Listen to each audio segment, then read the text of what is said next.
Hi friends, welcome back to our NLP session. I hope कि आपने NLP programme के पिछले सारे वीडियोस सीक्वेंस में देखे होंगे, और यदि नहीं तो प्लीज़ उसे देख लीजिए, क्योंकि आज हम जिस एनएलपी टूल के बारे में बात करने वाले हैं उसके लिए यह बहुत ज़रूरी है कि आपको पिछले वीडियोस में बताई गई सारी बातों का पूरा नॉलेज हो। दोस्तों, आज हम इस वीडियो में एनएलपी की टेक्निक रेपो बिल्डिंग के बारे में बात करने वाले हैं। सबसे पहले तो हम ये देखते हैं कि रेपो क्या है।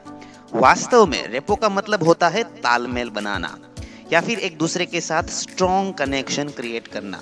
आप उस हद तक सामने वाले इंसान के साथ तालमेल बनाते हो कि वो आपको पसंद करने लगे, तो उसे ही एनएलपी की भाषा में रेपो बिल्डिंग कहा जाता है, जिसमें आपको सामने वाले इंसान की बॉडी लैंग्वेज, उनका बैठने का स्टाइल, बोलने का ढंग, सांस लेने का तरीका आदि से तालमेल बनाना होता है। फ्रेंड्स, रेपो बिल्डिंग के काफी सारे फायदे हैं। इसकी मदद से आप कम्युनिकेशन में बेहतरीन नतीजे पा सकते हैं। आप लोगों को आसानी से कन्विंस कर सकते हैं या फिर उनको आसानी से अपनी बातों में मनाया जा सकता है।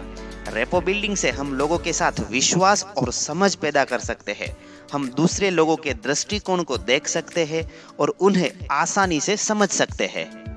फ्रेंड्स, साइकोलॉजिकल अध्ययन के मुताबिक कोई भी इंसान अपने ज्यादातर फैसले लोगों के साथ हुए तालमेल यानी कि रेपो बिल्डिंग के आधार पर ही लेता है। इसीलिए किसी भी क्षेत्र में आगे बढ़ने के लिए रेपो बिल्डिंग अति आवश्यक है। एनएलपी में रेपो बिल्डिंग की पूरी प्रोसेस 3 स्टेप में बताई गई है: matching, mirroring, pacing and leading. इनमें से सबसे पहले हम बात करते हैं मैचिंग एंड मिररिंग की। तो दोस्तों, मैचिंग एंड मिररिंग का मतलब यह होता है कि हमारे सामने जो पर्सन है जिसके साथ हमें रेपो बिल्ड करना है, उसका बाहरी बिहेवियर, उसकी position, body language, representation system, voice, sound, expression, आंखों की मूवमेंट, सांस लेने की स्पीड आदि को धीरे धीरे मैच करना। याद रहे कि उस दौरान सामने वाले पर्सन को यह पता नहीं चलना चाहिए कि आप जानबूझ के उसकी कॉपी कर रहे हो। एग्जाम्पल के तौर पे, अगर सामने वाला इंसान उसका सिर लेफ्ट साइड झुका के बैठा है, तो आपको भी धीरे से, उसे पता न चले ऐसे आपका सिर लेफ्ट साइड झुका के उसकी कॉपी करनी है। यदि सामने वाला इंसान अपने दोनों हाथ फोल्ड करके बैठा है, तो आपको भी अपने दोनों हाथ फोल्ड करने हैं। जब आप सामने वाले इंसान की कॉपी एक मिरर इमेज की तरह करते हो, तो उस प्रकार के तालमेल को मिररिंग कहते हैं। तो ये बात हो गई रेपो बिल्डिंग के पहले स्टेप की, यानी कि मैचिंग एंड मिररिंग की। अब दूसरा स्टेप है पेसिंग। सामने वाले पर्सन के साथ जब एक बार रेपो मैचिंग या मिररिंग हो जाए, तो उसके बाद उसे बनाए रखना और सामने वाले इंसान की मूवमेंट के हिसाब से उसे फॉलो करने की प्रक्रिया को पेसिंग कहते हैं। इन शॉर्ट, पेसिंग में आपको सामने वाले इंसान को फॉलो करना है। कम्युनिकेशन के दौरान यदि सामने वाला इंसान उसकी बॉडी लैंग्वेज चेंज करता है, तो आपको भी अपनी बॉडी लैंग्वेज उसके हिसाब से ही चेंज करनी है। आप सामने वाले इंसान की टोनालिटी, उसकी बात करने की स्टाइल, उसके फेस एक्सप्रेशन आदि को भी फॉलो करें। बातचीत के दौरान सामने वाला इंसान जो शब्द बार बार दोहराता है, उसे भी आप रिपीट कर सकते हैं। उसके सांस लेने की गति को भी आप फॉलो करें। नेक्स्ट स्टेप है लीडिंग। एक बार जब आपने सामने वाले इंसान के साथ रेपो मैचिंग या मिररिंग कर दिया, उसके बाद जब आप उसे फॉलो करते हैं यानी कि पेसिंग की प्रोसेस करते हैं, तो एक समय ऐसा आएगा कि आपकी और सामने वाले इंसान की रेपो बहुत ही स्ट्रॉन्ग हो चुकी होगी।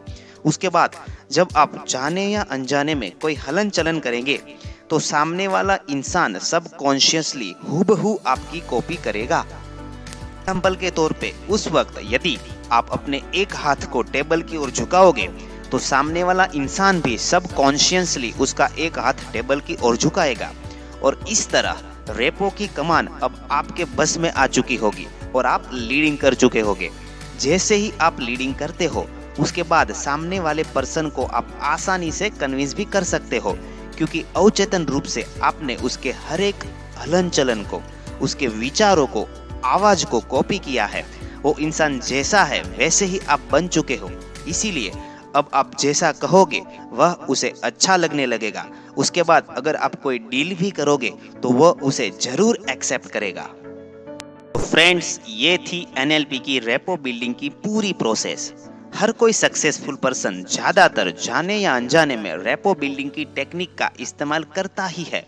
अगर आप भी एक अच्छा कम्युनिकेशन करना चाहते हैं और सक्सेसफुल इंसान बनना चाहते हैं तो एनएलपी की इस रेपो बिल्डिंग टेक्निक का इस्तेमाल करना शुरू कीजिए और यकीन मानिए इसके नतीजे लाजवाब होंगे। दोस्तों, एनएलपी के इस सेशन में बस इतना ही। यदि आपको एनएलपी की रेपो बिल्डिंग टेक्निक अच्छी लगी है तो इस वीडियो को लाइक जरूर कीजिएगा। आप इसे अपने दोस्तों के साथ शेयर भी कीजिए। आप अपने सुझाव नीचे कमेंट बॉक्स में भी लिख सकते हैं।